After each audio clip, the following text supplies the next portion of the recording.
Welcome to the Jeff Crilley Show. And now, here's Jeff Crilley. Okay, so yesterday morning, we wake up and my wife says, honey, I got to show you something. And right there in her bathroom, there is condensation. It looks like moisture forming from a vent. And me being one of those guys who didn't have a dad who taught him anything about home ownership, I'm like, honey, I'm just guessing that rain got in that flap where the exhaust is. So my guest right now, Chris Crutcher, he is the past president of the Roofing Contractors Association of Texas, the owner of Outback Roofing. Welcome to the Jeff Crilley Show. Thanks, Jeff. Glad to be here. Okay, so first thing I did, because you're my buddy, I took a video of it and I sent it to you.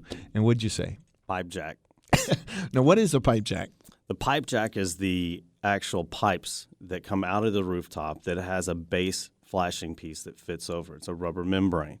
And what happens is over time, they're neglected. You have squirrels that like to eat the lead and kill themselves.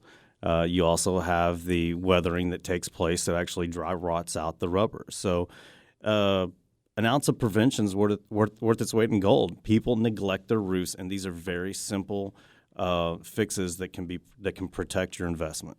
One of the things we were talking about off the air is that your phone has been blowing up here these last couple of days with people with leaky roofs. I mean, is this just part of living in Texas?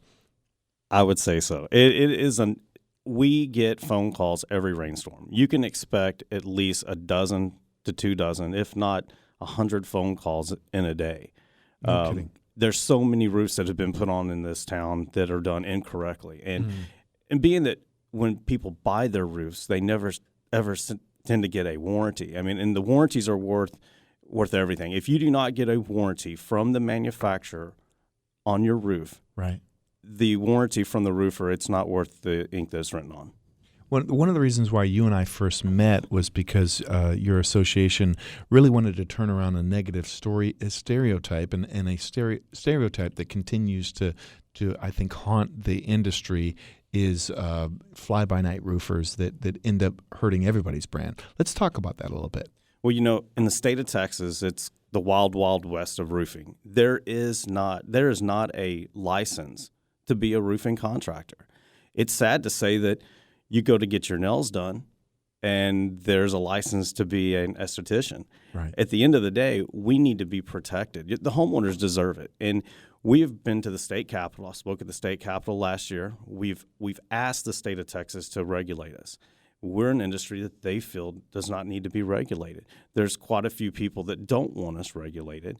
Not sure why, but at the end of the day, you're not giving the consumers what they deserve, and that's protection. And we need to protect the consumers. I mean, your neighbor, my neighbor, should be protected, especially from the rogue roofing contractors that come in when we have a storm.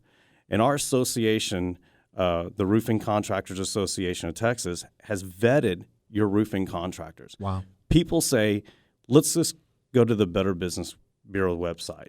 There is nothing wrong with the Better Business Bureau. We actually love the BBB. We think they do a good job.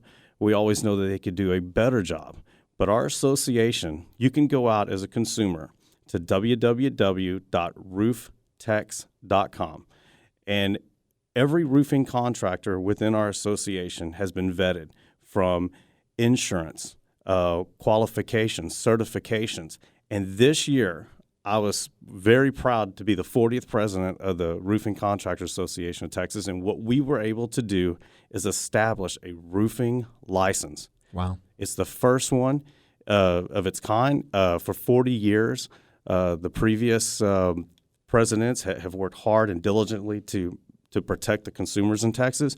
Well, we took it to another level, and we're very fortunate to have the board that we have to make that transition, to make it work. So now we can protect you. You know where to go to get the right roofing contractor. And people can feel assured that if somebody in your organization was not practicing great ethics, they would be kicked to the curb. Absolutely. So how does one hire a roofer? I mean, I didn't, had I not known you, I could have just gone to the internet or gone to the yellow pages if those still exist and put in roofer Plano. But isn't there that danger that if you haven't vetted your roofer, that somebody could go up there and sell you thousands of dollars of repairs that you don't need? It happens every day. I mean, one of the main things that you need to know is there's a list of questions that I have that you should be asking as a consumer. Are you insured? You need to ask for the certificate of insurance. If somebody tells you they have it, that's one thing. But asking for it and seeing it and knowing it is another. One of the things that it's not even mandated in the state of Texas is that you have an actual workers' compensation policy. You know, what homeowners will find themselves in is if somebody does get hurt on that roof and they don't have insurance, they're going to sue you. And an attorney is going to get involved, and eventually it's going to become a costly expense for you as the homeowner. So that's one thing that you really need to have. The other thing is, again, are they in good standing with the BBB? One really important thing is how many years of experience have they have. For me, I was very fortunate to grow up here locally in Dallas. My grandfather taught me the trade, and now I've tried to refine it and to bring my company, Outback Roofing, to the forefront to help the consumers.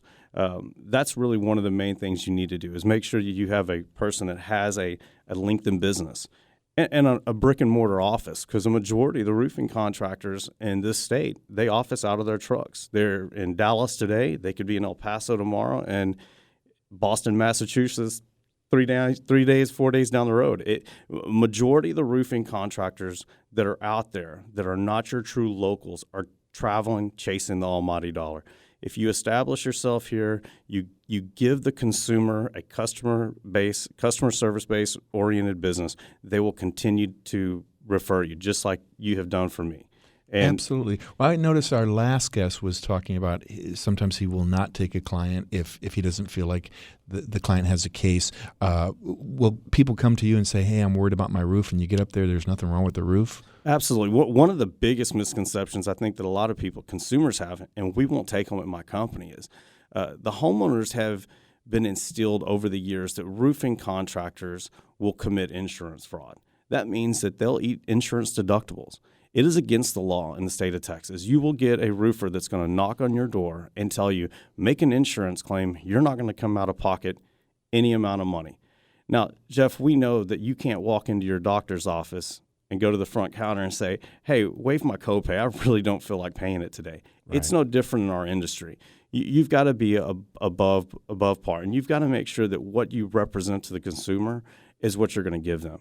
And I think that when you're looking at evaluating your roof, make sure you go to the right people to evaluate it first. You should not ask for any money out of pocket up front. There should never be a cost incurred to give you an estimate on what the true cost would be.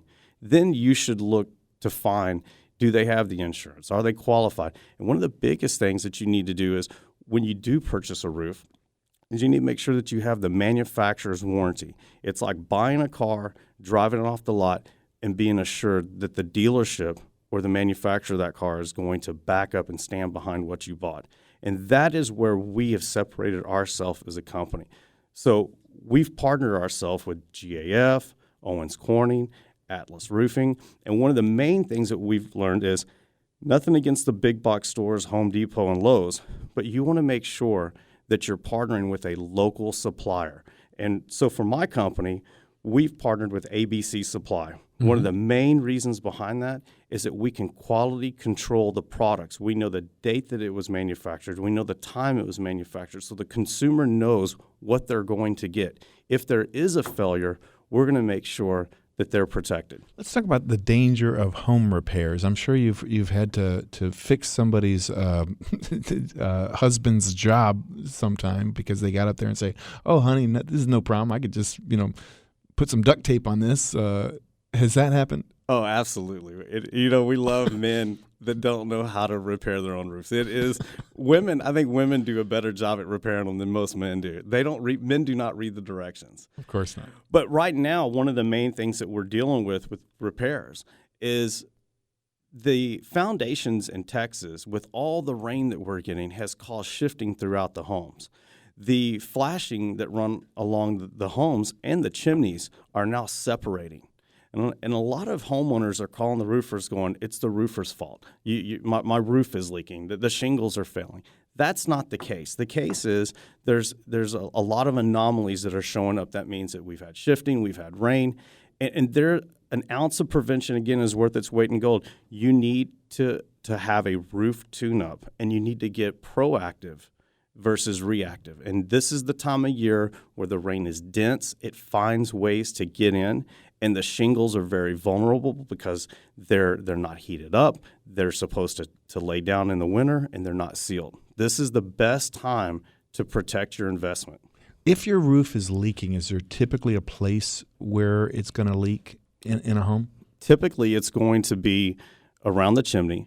The other options are probably going to be around your bathrooms and kitchen because the pipes that vent out. And so anytime that you see a vent pipe, a furnace, a wind turbine, those areas are going to be your areas of interest. One of the other areas is your valleys, where all the rain puddles. You're going to find leaves and debris that basically pile up. Over time, what's going to happen is it's going to turn into mulch. And at the end of the day, you're going to end up with a roof that's going to leak in the valleys. Chris, how do we get a hold of you? What's your website? OutbackRoofing.com or TuneMyRoof.com. You can contact us at 972-930-9990. We're out of time. Thank you. Thanks, Jeff. KFXR, Dallas, Fort Worth. Talk Radio 1190, an iHeartRadio station.